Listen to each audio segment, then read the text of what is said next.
The bucket toilets were installed by the Kunene Regional Council to prevent the residents from using the nearby bushes when nature calls.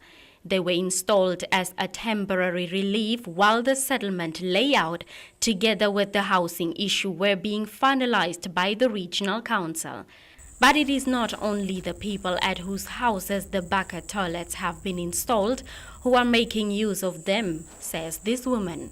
She says passerbys are allegedly also using them, and the stench from there is unbearable as the toilets are within meters from the main houses. Leseda Gaujas, who has been using the bucket toilets for 19 years now, says she has time and again spoken out on behalf of other users. She adds that some of them have suffered from bacterial infections because the waste is only removed after a week on Fridays by an Opua-based company contracted by the Regional Council.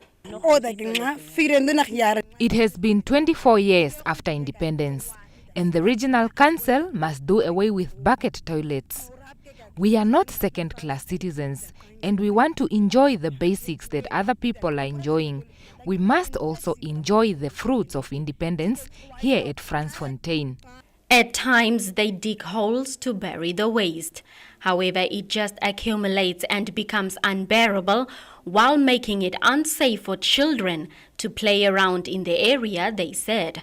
Moreover, it also makes it difficult to wash their hands after using the toilets.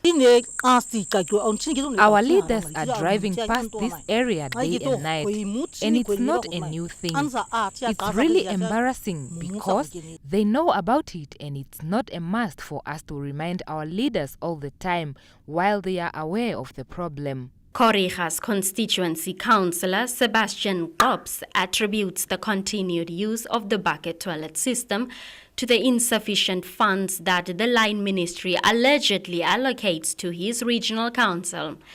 He says as most of these houses are not connected to the main sewerage system, it will require additional funding as phase 1 of the sewer reticulation system has already been done. For the time being, there is no other way that they have still to use the bucket system. We have just to strategize and strengthen the way how these buckets are going to be removed for the time being.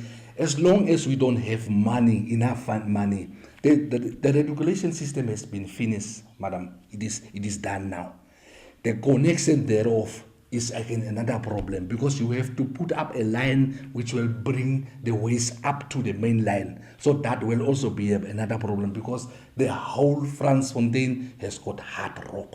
So we have to bring in heavy machinery as Kunene Regional Council to do that for the communities or for the households one by one. The councillor further notes that for the time being, Fransfontein residents do not have a choice but to continue using the bucket toilet system until government avails funds. A stark contrast in the different ways in which basic services are provided at this sleepy settlement of Fransfontein. Blanche Coreses, NBC News, from Fransfontein in the Kunene region.